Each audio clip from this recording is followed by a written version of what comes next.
Badaun Lok Sabha seat पर आज BJP प्रत्याशी सहित 3 उम्मीदवारों ने नामांकन पत्र दाखिल किया। इस मौके पर बीजेपी प्रत्याशी ने परिवार के साथ मंदिर में रुद्राभिषेक कर गुरुद्वारे में माथा टेका। इसके बाद वह नामांकन के लिए पहुंचे। वहीं बीएसपी प्रत्याशी दरगाह पर चादर पोशी करने के बाद नामांकन करने पहुंचे। बीजेपी प्रत्याशी ने 3 और बीएसपी उम्मीदवार ने एक सेट में पर्चा दाखिल किया है। इनके अलावा अयोध्या निवासी निर्दलीय प्रत्याशी ने भी पर्चा दाखिल किया है। नामांकन के दौरान पुलिस और प्रशासन के द्वारा चौकसी बरती गई। बता दें कि बीजेपी प्रत्याशी दुर्विजय सिंह शाक्य ने अपने परिवार के साथ गुरुद्वारा पहुंचकर अरदास लगाई, जहां सिख समाज के धर्मगुरुओं से आशीर्वाद लिया। इसके बाद वह शहर के अलापुर रोड स्थित सहस्त्रधाम गौरी शंकर देवालय पहुंचे और रुद्राभिषेक कर प्रार्थना की। इसके बाद बदायूं क्लब पहुंचकर नामांकन सभा में शामिल हुए, जिसके बाद बीजेपी प्रत्याशी सैकड़ों पदाधिकारियों और हजारों कार्यकर्ताओं के साथ ढोल नगाड़े और डीजे के साथ नामांकन कराने के लिए कलेक्ट्रेट पहुंचे। इस दौरान उनके साथ केंद्रीय राज्य मंत्री BL वर्मा, सांसद डॉक्टर संघमित्रा मौर्य, सदर विधायक महेश चंद्र गुप्ता, बिलसी विधायक हरीश शाक्य समेत तमाम नेता मौजूद रहे। नामांकन के बाद बीजेपी प्रत्याशी दुर्विजय सिंह ने कहा कि चुनाव में उनके सामने कोई चुनौती नहीं है। लोकतंत्र में गढ़ जनता होती है। पीएम मोदी की जनता दीवानी है।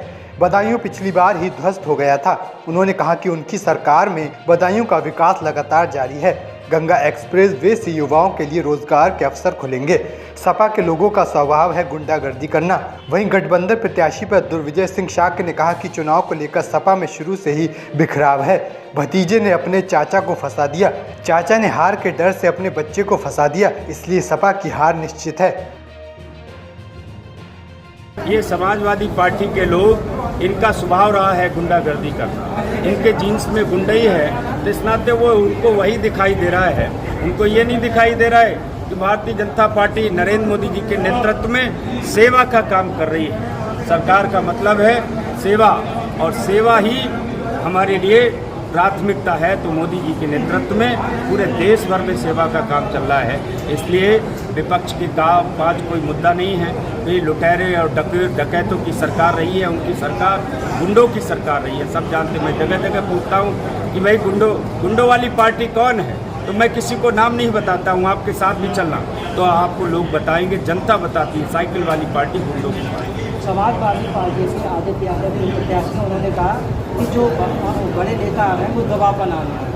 मैंने कहा ना कि उनकी आदत रही है, वो यहाँ बूथ कैप्चरिंग और तमाम चीज़ें करते रहे, लेकिन इस बार ऐसा कुछ हो नहीं पाएगा। उन्होंने धमकी भी दी है यहाँ कि देख लेंगे जो वोट नहीं देंगे। मैं उनको कहना चाहता हूँ, वो किसी भी जनता या कार्यकर्ता की तरफ उंगली उठाकर अगर देखेंगे तो ईंट का जवाब पत्थर से दिया जाएगा। देखिए, क्या समाजवादी पार्टी चुनाव हार चुकी है, इस तरीके से बहाना कर रही है प्रशासन का, क्या कहेंगे आप? हाँ, निश्चित रूप से मैं ये कहना चाहता हूँ। पहले धर्मेंद्र यादव जी को भेजा उन्होंने, अखिलेश जी ने, फिर अपने चच्चा को भेजा और चच्चा को फंसा दिया उन्होंने। 10 दिन सर्वे करने के बाद श्री शिवपाल सिंह यादव जी ने जब देखा कहीं बैठने की जगह नहीं है, और 28 तारीख को जब मैं बरेली से बदायूं आया तो 1 घंटे की जो दूरी थी वो 7.5 घंटे में बरेली से बदायूं तक मैं आ पाया। इतना बदायूं की जनता ने लाड़ प्यार हम सब पर लिया है। उसकी सूचना जब माननीय शिवपाल जी पर पहुंची, उसके तीसरे दिन ही उन्होंने गुन्नौर में जाकर ये घोषणा कर दी कि मैं चुनाव नहीं लड़ूंगा। उनकी अपनी हार सुनिश्चित हो गई है। पहले भतीजे ने चच्चा को फंसाया, अब चच्चा ने अपने बच्चा को फंसा दिया हार के डर।